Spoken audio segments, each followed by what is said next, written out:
Behind every good RPG is, hopefully, a very fun combat system. Whether Xenoblade Chronicles 3 will have this or not remains to be seen, but based on what we do see in the most recent trailer, there is a lot to be optimistic about. In fact, I'm pretty excited for what we've seen and learned. In this video, I want to talk a bit about what we've learned about the new combat system in Xenoblade Chronicles 3, and theorize about how it might function.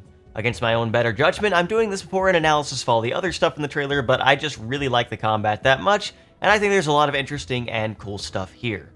If you are looking forward to Xenoblade 3, make sure to subscribe to the channel because I will be covering all news about the game as it comes, and we'll be making a ton of gameplay guide content after the game releases.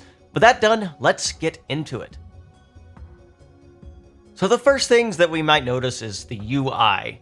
There is a lot of stuff happening here. The most notable and largest change is the fact that all 6 of our main party is fighting on screen at once.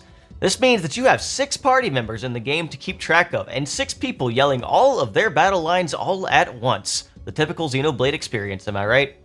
There are a couple implications of this. For one, they probably had to balance the game around using 6 party members at once, and if you can only control one of these 6 party members, then individual impact on combat could potentially be less. I'd like to think that Monolith is a bit smarter than that and will still give you plenty of control over the state of battle, but it is something worth mentioning. It would also suggest that it may be more difficult to do anything solo or without worrying about your team members, since teamwork could be absolutely essential to success in this game. Additionally, you can actually have up to 7 party members total, with guest characters being able to join the main party in combat.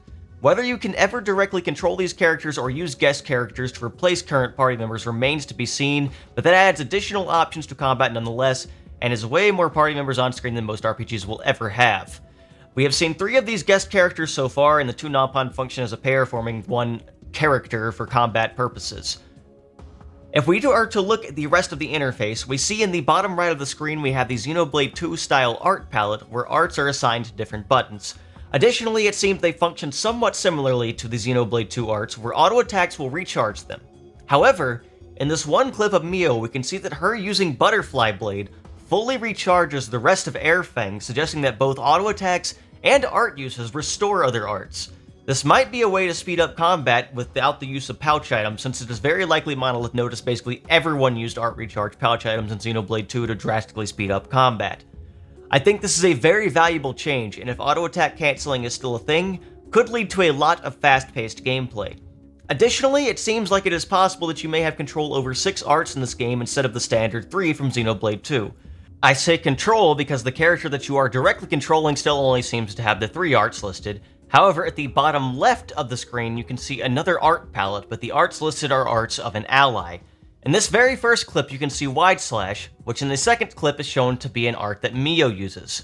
This suggests that you can possibly control when AI use certain arts by selecting them in the Tactics menu, or potentially selecting them in advance. Tactics should simply just be directing all of the AI to fight a certain way instead. However, I would still guess that it has something to do with ZL, since in the second clip, Mio doesn't seem to have any of these additional arts.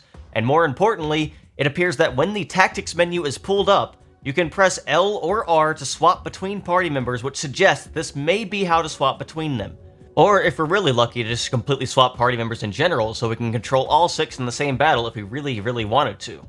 Additionally, it appears that the fusion command, which is the ZR on the other side of the screen, lets you combine your player character's arts with your ally's arts that are pulled up on the left side. It seems that when this command is invoked, both of the arts will go on cooldown. It's also possible that the ally arts are only for the purposes of fusions, and you may not be able to control them otherwise, but I'd really love if we had the option to do both. And if we really can swap between ally abilities with tactics, then that is a very positive change if it was too hard to directly implement party member swapping. However, party member swapping could still be a thing as denoted by the tactics menu listing names, and if it is, then oh boy, this game is going to be a lot of fun. I don't know if it's just swapping abilities or swapping party members in general, or exactly what it's going to do, but it does look like it's going to be a lot of fun and add a lot of depth to the system. As far as the rest of the tactics menu, now we did not necessarily see this in the English version of the trailer, but from what we can tell from a translation I got from one of my friends, the left is basically translate directly to free combo or combo free, so I'm guessing this is what allows AI to just do what they want during combat. Top is the focus on attacking, so this is just your allies are just going to use their abilities whenever you get them and just try to kill the enemies as fast as possible, I would assume. The right is focus on arts combos, so this what I would assume is either they would focus on like driver combos, break, topple, or launch, or they focus on using their arts in a way that is beneficial to how they might function.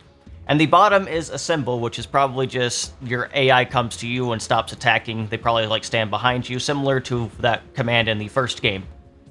It is also worth mentioning that these arts are shaped like circles and diamonds, so I wonder if they need to, in order to fuse, if they had to be arts of a different type, since both shapes have appeared on different sides of the screen depending on the clip. Additionally, each character seems to have some kind of talent art assigned to the A button, which is their strongest art, seemingly taking the place of Blade's special moves and being similar to the talent art seen in Xenoblade 1. I would guess that this is what the animation Mio is using here is, since I don't see anything else it could be as of now, and it appears it charges similarly to other arts, and may even charge further if you meet certain conditionals and positional effects on enemies, as Noah's seemed to fully charge when he broke an enemy here from the side. I would guess that these are the best moves or effects for each party member that they have, and probably cannot be swapped out, or at least can't be swapped from the weapon, but we'll get into that later. The other elements on the UI are the interlink feature on the bottom left, which we'll discuss in a bit more detail later, the chain attack gauge over to the right, which needs to be filled before you can use them. We don't know exactly how it fills yet, but probably just getting combat bonuses, critical hits in the standard way they filled in the past games. An enemy count is in the top right, so you know who's targeting you at any given moment. Buff and possibly debuff effects for the party next to each character portrait. Buffs and debuffs for the enemy has underneath their health bar. Enemy type near the level meter for the enemy. And if the enemy is broken, toppled, launched, or dazed, next to the health bar on the left. While there's definitely some memes about how cluttered the Xenoblade UI can be, I still think everything is very intuitive and showcases what everything is with plenty of clarity, and really there should not be much that is too hard to keep track of when needed. So, with the interface discussion done, let's talk a bit more about features. One thing we can see very early on in the first clip is there appears to be some kind of dash or dodge ability that Noah is using. We don't really see this at any other point during the trailer, so we don't know exactly what this means yet, but maybe you can manually dodge attacks with this in this game instead of just relying on an evasion rate. Although evasion rate does seem to be a thing that is back in this game as well, so I don't know exactly what this means, if this is just a movement feature to position yourself around the enemy for the art's positional effects or not, but it is something worth noting and something that may be a factor in combat. It appears that the break and topple systems from all previous games have returned, but this time around, both Launch from Xenoblade 2 and Daze from Xenoblade 1 have returned as well. The return of Launch means Smash is probably back in some capacity, and the return of Daze suggests that it and Launch have different effects, and which one you choose may depend on the situation at hand. If I had to guess, Daze would function similar to the first game, where it may last a bit longer and ignore any aggro gain, and maybe nullify enemy defense and guard rate, whereas Launch gives more total damage that can be inflicted and the ability to smash for a massive burst of damage. You might even be able to use Launch on already dazed enemies to apply both. Obviously, none of this can be confirmed, but there will definitely be some differences and reasons to use each. Let's just hope pure topple locking is gone or isn't super broken. Break and topple seem to function the exact same as prior games, where break stops an enemy's current action and allows you to topple them, rendering them unable to act for 5 seconds or so. Additionally, it appears that buffs, debuffs, and status effects have returned. Here we can see what appears to be an evasion up aura that is affecting the party or members nearby or inside the circle, as both Blunz and Senna along with Mio seem to have the buff over near their character portraits. We also see a defense buff over everyone inside the circle in the very first clip of the video. There also seems to be attack up buffs and a ton of other effects. This red icon next to Tyon's bar seems to indicate some type of poison damage, since he is taking some continuous damage during this fight. The Brog enemy has a similar looking icon under his health bar as well, which could suggest damage over time abilities have returned in some way. We can see here that this Ropal enemy has some additional debuffs that I'm not exactly sure what they mean yet, but I guess one is Gardenal. The shield with a circle crossed out would seem to indicate that to me at least. We see Sleep as a debuff is back, since Dark Banner in the bottom left has that as an effect, Aether Defense down as an effect from Overfall, and Uni seems to have an AoE support buff called Power Ring that increases the party's attack. Truly the best girl. A lot of these features should give combat a lot of flexibility in how you can approach it, which is very valuable. Before talking about anything else though, we need to talk about party customization. As you may have noticed from the clips in this video, each party member can swap weapons with different party members. This changes the role of the character, so no character is locked into being an attacker, defender, or healer/support. It does appear that arts are tied to the weapon itself, however, as when Blunz is using Noah's weapons, it seems to share an art kit with what Noah already had, with one art different, which just suggests that you can swap arts out depending on the situation as expected. Some information from the Japanese Twitter and website gives us additional information as to how this system works. Each character has a different proficiency in combat, which is just called a class, similar to Xenoblade X. When the bonds between two characters strengthen, you can unlock the other character's class the bond has strengthened with, and this seems similar to an affinity system like Xenoblade 1 has. This may also be tied to art fusion based on how the wording of the website is. This could tie in with how the system works as well, since the UI seems to have both a green and sometimes a purple bar below the character health values, which could be experience and class level. I assume higher class levels would give you access to better abilities in that class, and I would expect that based on this, that passive skills may have returned in some way, and if you unlock these passive skills in a class, then you might be able to equip them when you are using a different class as a useful customization feature to apply in any situation similar to the system in Xenoblade X. That's very exciting and makes all 6 of the main party feel similar to Cross in a way. The guest characters could also perhaps unlock additional skills for the party to use depending on how often you use them. The restriction thus far is that you seem to have to cover all 6 weapon types no matter what, so you may be locked into the same type of party setup regardless. It does not appear that you can use the same class on 2 different characters at the same time as of right now, but perhaps that could open up as an option in the future. It's also possible that each character has their own unique skills and passives that would give them advantages for using a certain class type, so not each character felt the same with each weapon regardless, and this would likely unlock with normal experience and not class experience. It's also possible that we get access to unique classes in the future of the game based on guest characters or something of the like, where we can use entirely different weapon classes we haven't seen yet at all, which is an exciting possibility.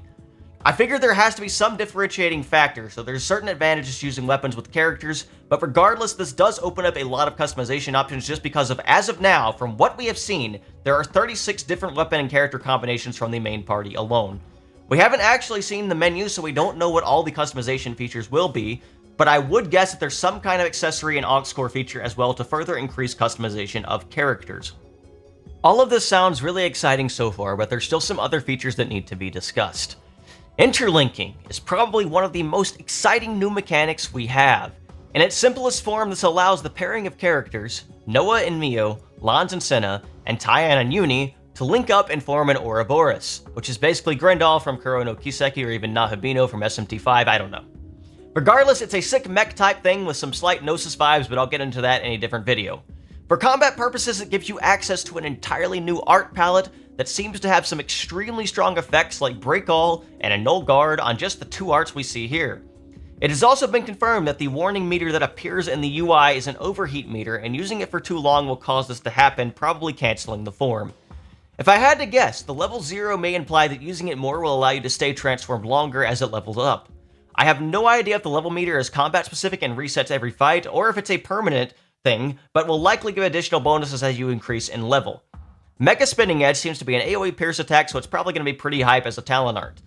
The trade-off for this is, of course, that 2 of the characters have to combine into this, meaning the Ouroboros need to at least equal the strength of the 2 party members separately, and really should be more than that to be worth using. However, it does seem like they can do a lot of damage very quickly, so that probably won't be anything to worry about as of now. We do not know how the different classes might affect Ouroboros yet, and if that will cause differences in arts or abilities or anything like that, but if it does, then that is just further options for combat.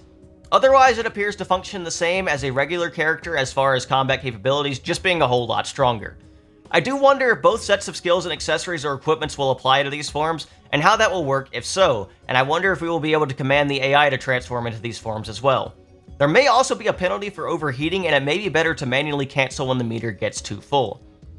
Another feature that we have in this game is the return of chain attacks. However, it seems they will function entirely differently than both previous games that used them. It appears that upon activation you get a cool cut-in featuring all of the characters, and then from there it's a bit difficult to tell what is happening. One thing we see on this frame though is a new meter called Tactical Points in the upper right of the screen. It appears that by meeting certain conditions in combat you can gain more of this TP. Something like Roll Match, Fusions, Battle Affinity, and a bunch of other effects seem to have an effect on this. Furthermore, it seems each character has a different value in the bottom left of the screen depending on their performance in combat. I don't know if these bonuses are being awarded from how the battle has gone before the chain attack or if they are obtained some way within the chain attack itself, But it does seem that you can get a 70% chance to bypass defense from filling up the meter fully from these tactical points, so there has to be some connection there, and if you use chain attacks at some certain moment, you might be able to create this effect to your chain attacks becoming more powerful. Pierce was always a very strong effect in Xenoblade 2, so if that's the effect here, then that's very, very useful. Maybe each character that initiates a chain attack could have an entirely different effect depending on who you're controlling in combat, which also could make using chain attacks a tactical thing similar to the tactical point system. It does appear that the damage multiplier for chain attacks is increased based on some unknown parameter as of now, and it also appears that chain attacks may lead to special moves that cannot be performed elsewhere, such as Brave Assault here. The damage values for this attack are much higher than anything else we've seen overall. There really is not enough information to know exactly how the system functions yet, but it does look interesting and could suggest that the game keeps track of your combat performance and rewards you for how well you did based on the tactical points in chain attacks. It also appears that overkilling has returned as a mechanic.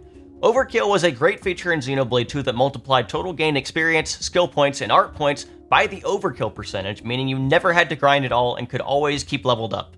It is an extremely useful feature to take advantage of, and I hope it functions similarly here, but we have no evidence of that as of now.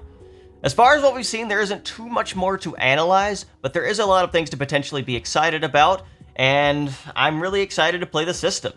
Enemy health does seem to be toned down due to the lack of blade combos returning, which will likely be a positive change to people who thought Xenoblade 2 was a damage sponge game, even though it wasn't and you should just learn how to use fusion combos. It seems like the systems takes the aspects of all three prior games that many people liked and are putting them all into this game to create a very fun gameplay experience. You already know when this game comes out, I'll be all over the system, and truthfully, I kind of hope the tutorials aren't all that great so everyone will come and watch my videos about how to play the game. Just kidding. Kinda. I do think that is likely going to cover it from me as far as this video is concerned. Please look forward to an analysis of everything else in the trailer related to story, lore, and all of that in the coming days. I needed a bit more time to put something like that together. There's a lot of excitement there as well. And if you enjoyed the video, please do like, comment, subscribe, and everything else you can to support me. I have a Discord server you can join in the description. I have a Twitter you can follow if you want to see all my hype tweets and small things I notice about the game. I have a Twitch if you want to follow me when I start streaming everything, including speedruns and everything else related to this game and other Xenoblade content. And I hope to release a lot of great video content in the future on this game that you guys will enjoy watching. Thank you all so much for watching the video, and have a wonderful and blessed day, and I'll see you back here soon.